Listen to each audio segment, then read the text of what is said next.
नमस्कार प्यारे बच्चों, राम राम। कैसे हो? उम्मीद करता हूँ कि आप अच्छे और स्वस्थ होंगे। प्यारे बच्चों, पीटीटी एग्ज़ाम के लिए अपनी टेस्ट सीरीज चल रही थी। 6 टेस्ट सीरीज कंप्लीट हो चुकी है। आज की सेशन में अपन बात करेंगे टेस्ट सीरीज संख्या 7 के ऊपर। इससे पहले 6 कंप्लीट हो चुकी है। वो अगर आपने नहीं देखी है तो इन्फ्यूजन नोट्स के यूट्यूब चैनल से देख सकते हो। और आज के जो क्रमांक अपना टेस्ट सीरीज संख्या 7, 21 तारीख को एग्ज़ाम है। आज 17 तारीख हो गई है, 18, 19, 20। तो 3 दिन में अपन कोशिश करेंगे कि 5 से 6 टेस्ट सीरीज में आपको और हल करवा दूं। और प्रत्येक दिन मैं कोशिश करूंगा कि 2 टेस्ट सीरीज आपके साथ में लेकर आता रहूंगा। कम से कम जीके वाला पार्ट है वो आपका कंप्लीट और अच्छी तरीके से हो जाए। 50 नंबर का आता है तो 50 नंबर के ऊपर तो आपकी अच्छी कमांड हो जानी चाहिए। चलिए, आज का जो अपना पहला क्वेश्चन है, क्वेश्चन नंबर 1 है, राज्य में मरुस्थलीकरण की सबसे प्रभावी प्रक्रिया कौन सी है? कि राजस्थान राज्य के अंदर है, मरुस्थलीकरण की सबसे प्रभावी प्रक्रिया कौन सी है प्यारे बच्चों? तो ऑप्शन आपके सामने, पवन का अपवर्धन, नेक्स्ट है जल संचयन, तीसरा है वनस्पति अवनयन और चौथा है जल अपवर्धन। मरुस्थलीकरण की सबसे प्रभावी जो प्रक्रिया है वो कौन सी है प्यारे बच्चों? वनस्पति अवनयन। कौन सी है? वनस्पति अवनयन। तो ये आपको ध्यान में रखना है। चलिए, अगला जो प्रश्न है वो देखिएगा।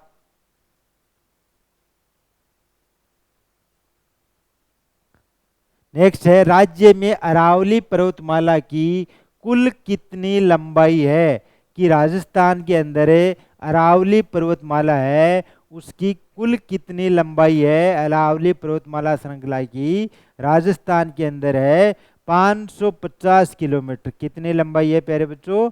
550 किलोमीटर राजस्थान के अंदर लंबाई है। और सबसे ऊंची चोटी की बात करें तो गुरु शिखर, और दूसरे नंबर की है शेर। तो कल मैंने आपको ट्रिक बताई थी, गुरु से जरा अचल रहो।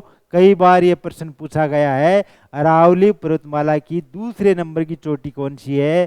पहले नंबर की कौन सी है? उस चोटी की ऊंचाई कितनी है? 1722 मीटर। गुरु शिखर चोटी की ऊंचाई कितनी है? 1722 मीटर। तो ये ऐसे प्रश्न आपको ध्यान में रखने हैं। कितनी लंबाई है प्यारे बच्चों? 550 मीटर। चलिए नेक्स्ट देखिएगा। अरावली पर्वतमाला में पठार, कौन सा पठार है? अरावली पर्वतमाला में पठार है उड़िया का पठार, बोराट का पठार और लसाड़िया का पठार, या सभी। तो ये तीनों के तीनों पठार है अरावली पर्वतमाला में है। उड़िया का पठार भी है, बोराट का पठार भी है और लसाड़िया का पठार भी आपको देखने को मिलेगा। तो ऑप्शन नंबर डी आपका इसमें क्या हो गया? सही जवाब हो गया।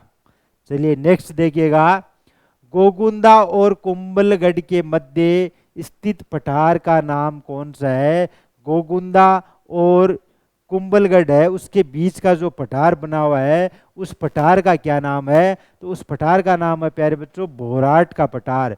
बोराट का पठार है जो गोगुंदा और कुंभलगढ़ है दोनों के मध्य यानी कि बीच के अंदर स्थित है।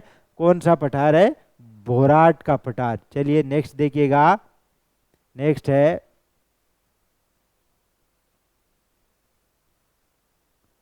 किस भूमि में कुओं, नहरों, तालाब आदि से सिंचाई संभव है? कौन सी भूमि है उसके अंदर कुओं, नहरों, तालाब आदि से सिंचाई संभव है? तो प्यारे बच्चों वो कौन सी भूमि है? चाही भूमि। अलग अलग भूमि होती है लेकिन चाही भूमि है उसमें कुओं, नहरों, तालाब आदि से सिंचाई करना संभव माना जाता है। तो चाही भूमि ये नाम आपको ध्यान में रखना है। चलिए नेक्स्ट देखिएगा।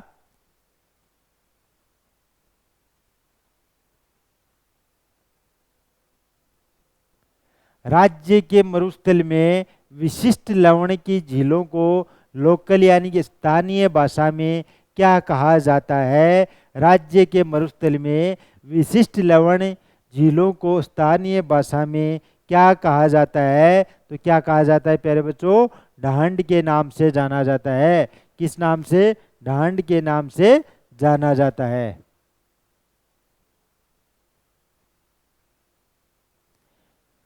नेक्स्ट है मारवाड़ का मैदानी भाग और मेवाड़ का पठारी भाग को अलग करने वाली पहाड़ियां कौन सी है? कि मारवाड़ का जो मैदानी भाग है और मेवाड़ का जो पठार वाला भाग है उसको अलग करने वाली कौन सी पहाड़ियां हैं? कौन सी पहाड़ियां अलग करती है? तो मेरवाड़ा की पहाड़ियां है, ये दोनों को क्या करती है? अलग करती है। मारवाड़ का मैदानी भाग और मेवाड़ का पठार वाला भाग है उसको मेरवाड़ा की पहाड़ियां है वो अलग करती है, दो भागों में कर देती है। नेक्स्ट है अचलगढ़ की ऊंचाई कितनी है? अचलगढ़ की ऊंचाई कितनी है प्यारे बच्चों? 1380 किलोमीटर। कितनी ऊंचाई है? 1380 किलोमीटर। तो ये आपको ध्यान में रखनी है। तीसरी सबसे ऊंची चोटी है अचलगढ़, तो ये भी आपको ध्यान में रखना है। चलिए नेक्स्ट है भेराज पर्वत किस जिले में स्थित है? भेराज का पर्वत है अलवर जिले में स्थित है। कौन से जिले में स्थित है प्यारे बच्चों? अलवर जिले में भेराज का पर्वत है जो कि अलवर जिले के अंदर है स्थित है। ऑप्शन नंबर बी आपका इसके अंदर क्या होगा? सही जवाब होगा। नेक्स्ट है दिलवाड़ा पर्वत की ऊंचाई कितने मीटर है? दिलवाड़ा पर जैन मंदिर भी है, तो दिलवाड़ा पर्वत है उसकी ऊंचाई कितने मीटर की है? तो 1422। कितनी है? 1442, सॉरी 1442 मीटर ऊंचाई है दिलवाड़ा के पर्वत की। चलिए नेक्स्ट अगला प्रश्न देखिएगा। प्राचीन समय में साल्व प्रदेश के नाम से कौन से जिले का क्षेत्र जाना जाता था?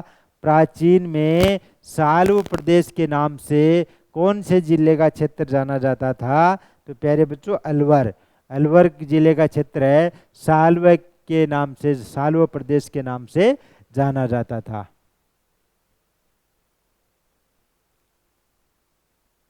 नेक्स्ट है प्राचीन समय में कोठी के नाम से जाना जाता था। कोठी के नाम से धौलपुर का पुराना नाम क्या था? कोठी। धौलपुर का पुराना नाम क्या था? कोठी के नाम से जाना जाता था। तो ये आपको ध्यान में रखना है। चलिए अगला जो प्रश्न है वो देखिएगा।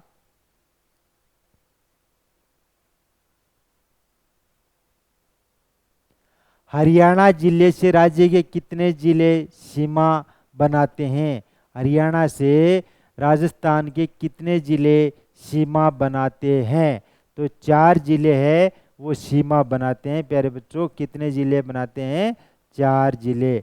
और पंजाब से 2 जिले, यूपी से 2 जिले, और मध्य प्रदेश एमपी से 10 जिले, गुजरात से 6 जिले। तो ये आपको ध्यान में रखने हैं।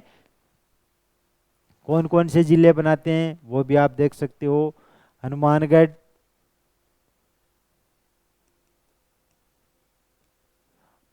सीकर, झुंझुनू ये है जो, और इसके अलावा अलवर है। ये जिले 4 जिले हैं जो हरियाणा से अपनी सीमा रेखा बनाते हैं। चलिए नेक्स्ट देखिएगा।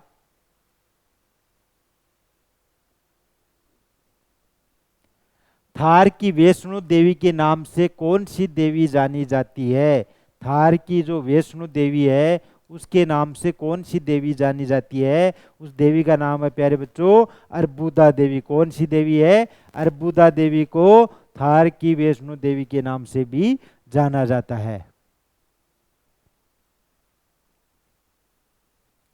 नेक्स्ट है हवेलियों और पीले पत्थरों से जाना जाता है। हवेलियों और पीले पत्थरों से जाना जाता है जैसलमेर। कौन जाना जाता है? जैसलमेर है हवेलियों और पीले पत्थरों से जाना जाता है।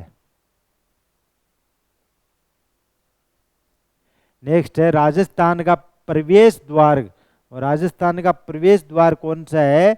जोधपुर, सॉरी भरतपुर। भरतपुर को राजस्थान का प्रवेश द्वार कहा जाता है। तो ये नाम भी पूछ लिए जाते हैं, कई बार ये प्रतियोगिता परीक्षाओं में पूछा भी गया है। चलिए नेक्स्ट है कोटा जिले को कहते हैं, कोटा जिले को किस नाम से जाना जाता है? कोटा जिले को प्यारे बच्चों राजस्थान का कानपुर कहा जाता है। कोटा जिले को शिक्षा नगरी के नाम से भी जाना जाता है, लेकिन वैसे राजस्थान का कानपुर है जो कोटा जिले को कहा जाता है।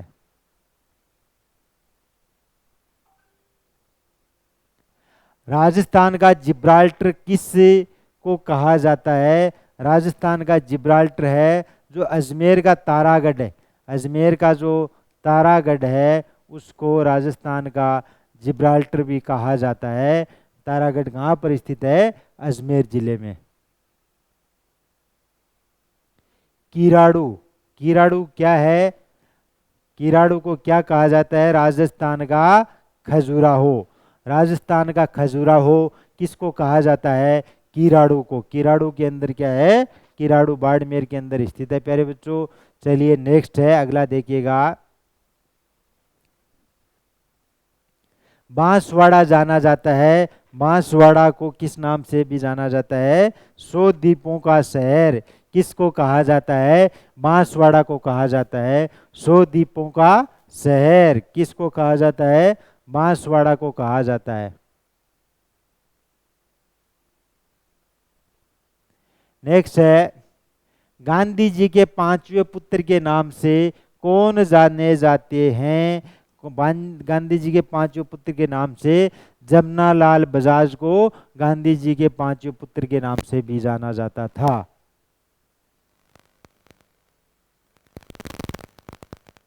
नेक्स्ट है, मारवाड़ का प्रताप, मारवाड़ का प्रताप कौन था?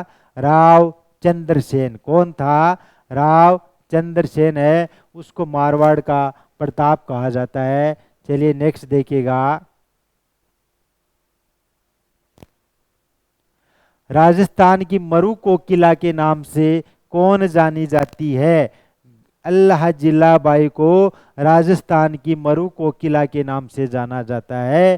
अल्लाह जिलाबाई को राजस्थान की मरु कोकिला कहा गया है, तो ये नाम आपको ध्यान में रखना है। कई बार ये प्रश्न प्रतियोगिता परीक्षाओं में पूछा भी गया है। नेक्स्ट है, राज्य में एकमात्र स्टॉक एक्सचेंज किस जिले में स्थित है? राज्य में एकमात्र स्टॉक एक्सचेंज कौन से जिले में स्थित है? तो जयपुर जिले में। कौन से जिले में प्यारे बच्चों? जयपुर जिले में स्थित है। तो ऑप्शन नंबर डी आपका इसके अंदर क्या हो गया? सही जवाब हो गया। नेक्स्ट है, भारत का सबसे पहला भूमिगत परमाणु परीक्षण हुआ कब हुआ था प्यारे बच्चों? भारत का सबसे पहला भूमिगत परमाणु कहां पर हुआ था? पोखरण, पोखरण जैसलमेर के अंदर। कहां पर हुआ था? पोखरण जैसलमेर के अंदर है पहला भूमिगत परमाणु हुआ था, परमाणु परीक्षण हुआ था। कहां पर हुआ था? पोखरण जैसलमेर के अंदर है। प्यारे बच्चों, पीटीटी की टेस्ट सीरीज संख्या 7 के 25 क्वेश्चन अपन ने देखे हैं। नेक्स्ट से जो क्लास होगी उसमें अपन देखेंगे पीटीटी की सीरीज 8, यानी कि हर रोज मैं आपको 2 टेस्ट सीरीज के प्रश्न है वो सोल्व करवाता रहूँगा।